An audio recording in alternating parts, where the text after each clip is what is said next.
शीतलता का पाठ पढ़ाती, शांति रस से तृप्त बनाती। शीतलता का पाठ पढ़ाती, शांति रस से तृप्त बनाती। शीतलता का पाठ पढ़ाती, शांति रस से तृप्त बनाती। मन में सबके खुशियाँ भरती, झूम उठा संसार, बाबा तेरी मुरली। ओम शांति। आज हम सुनते हैं 2 मार्च के ईश्वरीय महावाक्य। आज के महावाक्यों का सार है, मीठे बच्चे, यह नॉलेज बिल्कुल शांति की है। इसमें कुछ भी बोलना नहीं है, सिर्फ शांति के सागर बाप को याद करते रहो। प्रश्न पूछते हैं बाबा, उन्नति का आधार क्या है? बाप की शिक्षाओं को धारण कब कर सकेंगे? उन्नति का आधार क्या है? बाप की शिक्षाओं को धारण कब कर सकेंगे? उत्तर है, उन्नति का आधार है लव, प्यार। एक बाप से सच्चा प्यार चाहिए।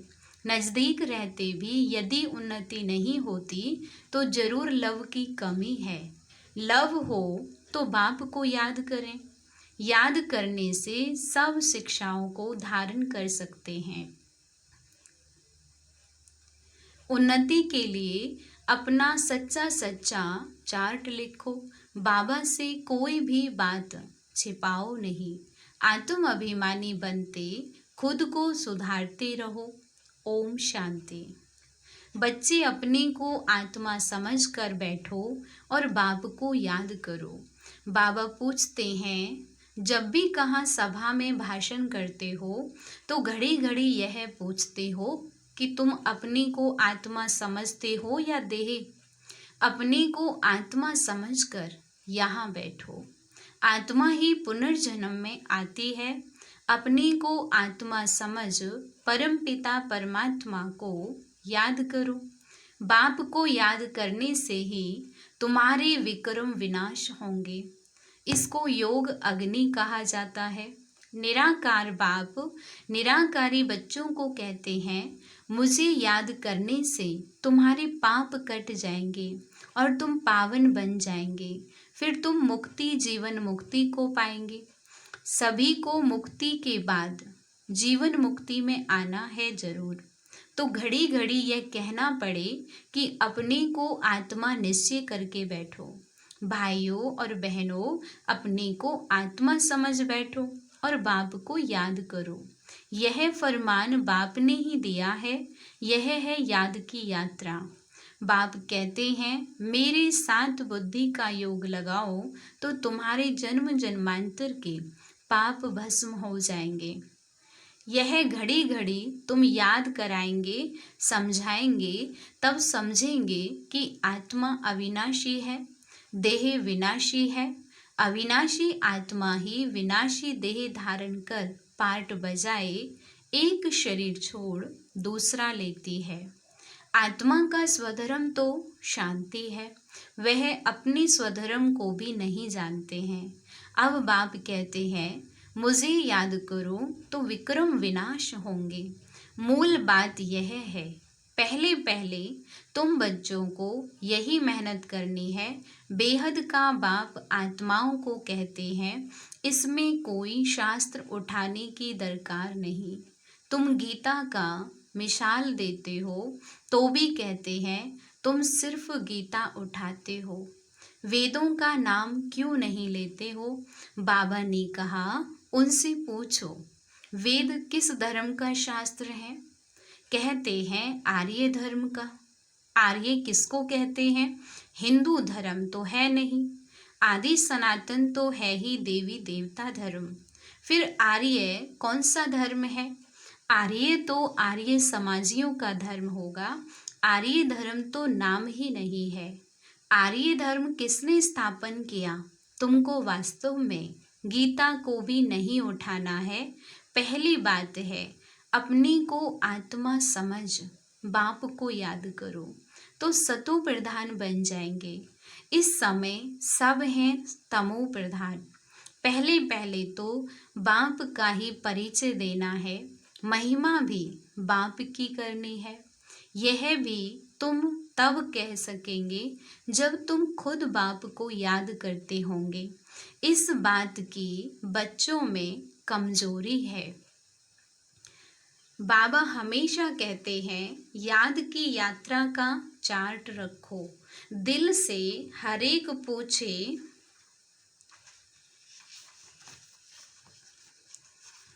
हम कहाँ तक याद करते हैं। तुम बच्चों की दिल में अथाह खुशी रहनी चाहिए।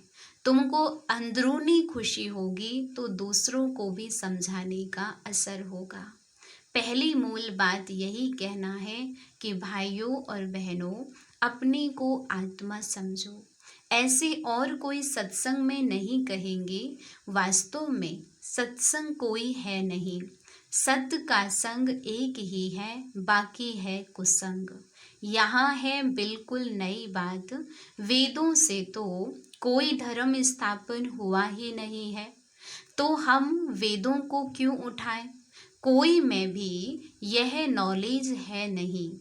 खुद ही कहते हैं नेति नेति, अर्थात हम नहीं जानते हैं, तो नास्तिक हुए ना। अब बाप स्वयं कहते हैं आस्तिक बनो, अपने को आत्मा समझो। यह बातें गीता में कुछ हैं, वेदों में है नहीं। वेद उपनिषद तो ढेर हैं, अब वह किस धर्म का शास्त्र है।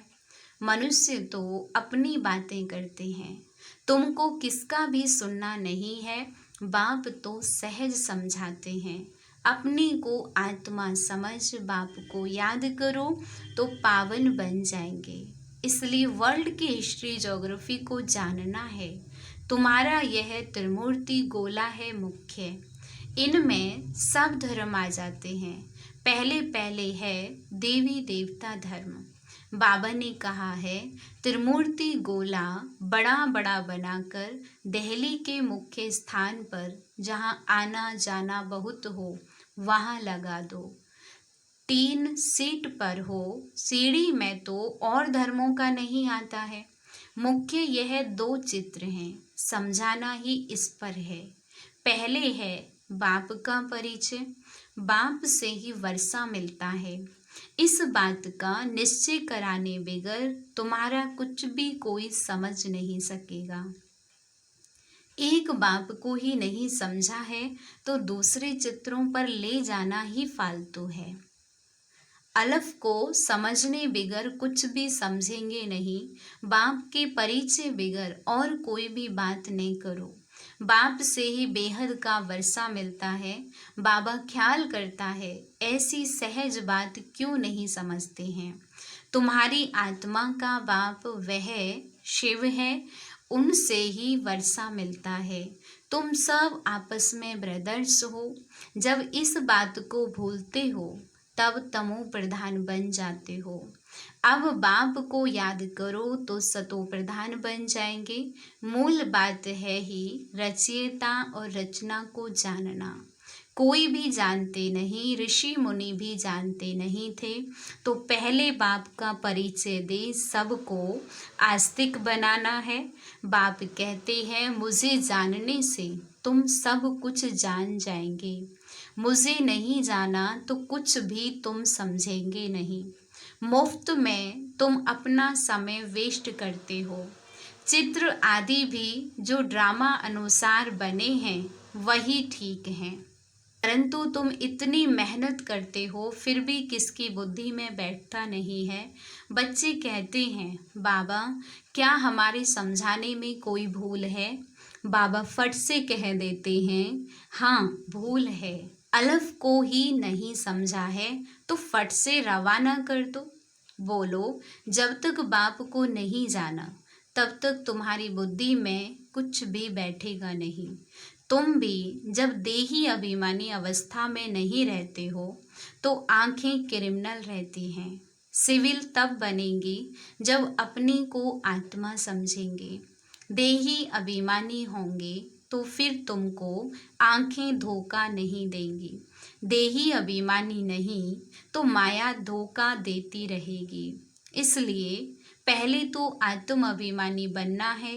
बाबा कहते हैं अपना चार्ट दिखाओ तो मालूम पड़े योग कितना है, ज्ञान में किस तरह से तुमने अपना नियम बनाया हुआ है। अगर अभी तक झूठ, पाप, गुस्सा है तो अपना ही सत्यानाश करते हो। बाबा चार्ट देखकर समझ जाते हैं कि यह सत्य लिखा है या अर्थ भी नहीं समझा है। सब बच्चों को बाबा कहते हैं चार्ट लिखो। जो बच्चे योग में नहीं रहते वह इतनी सर्विस भी नहीं कर सकते। जोहर नहीं भरता है। भल बाबा कहते हैं कोटों में कोई निकलेगा, परंतु जब तुम खुद ही योग में नहीं रहते तो दूसरों को फिर कैसे कहेंगे। सन्यासी कहते हैं सुख काग विष्टा समान है। वह सुख का नाम ही नहीं लेते हैं। तुम जानते हो भक्ति अथाह है, उसमें कितनी आवाज है। तुम्हारी नॉलेज तो बहुत शांति की है। बोलो शांति का सागर तो बाप ही है। अपने को आत्मा समझ बाप को याद करना है। बाप कहते हैं मन मना भव। यह अक्षर भी नहीं कहो। हिंदुस्तान की है हिंदी भाषा, फिर संस्कृत दूसरी भाषा क्यों। अब इन सब भाषाओं को छोड़ो। पहले तुम भाषण करो कि अपने को आत्मा समझो। बहुत हैं जो अपने को आत्मा भी नहीं समझ सकते, याद नहीं कर सकते। अपनी घाटी को कोई समझ नहीं सके। कल्याण तो है ही बाप की याद में। और कोई सत्संग में ऐसे नहीं कहते हैं कि अपनी को आत्मा समझ बाप को याद करो। बच्चे कभी बाप को एक जगह बैठ याद करते हैं क्या।